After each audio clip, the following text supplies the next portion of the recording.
আমরা কেন আল্লাহকে দেখতে পাই না? মানুষের পক্ষে কি আল্লাহকে দেখা সম্ভব?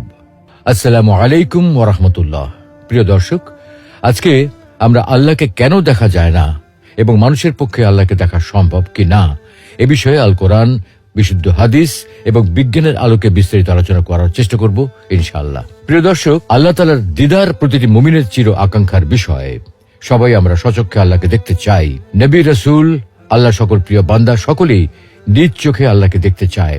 যে আল্লাহর জন্য এত সিজদা, এত আনুগত্য, এত ভালোবাসা, সেই আল্লাহকে না দেখতে চায় কে? তাই মুসা আলাইহিস সালাম নিজ চোখে আল্লাহকে একটি বার দেখার আকুতি জানিয়েছিলেন। কিন্তু মুসা আলাইহিস সালামের মতো জলিলুল কদর রাসূলের পক্ষে আল্লাহকে দেখা সম্ভব হয়নি। আমাদের প্রিয় নবী মুহাম্মদ সাল্লাল্লাহু আলাইহি ওয়াসাল্লামের অন্তরেও আল্লাহকে দেখার ভীষণ আকুতি ছিল, কিন্তু সাইয়্যিদুল আম্বিয়ার পক্ষেও আল্লাহকে দেখা সম্ভব হয়নি। বস্তুত দুনিয়াতে কারো পক্ষেই আল্লাহকে দেখা সম্ভব নয়। আল্লাহকে দেখা সম্ভব না হওয়ার কারণটা কি?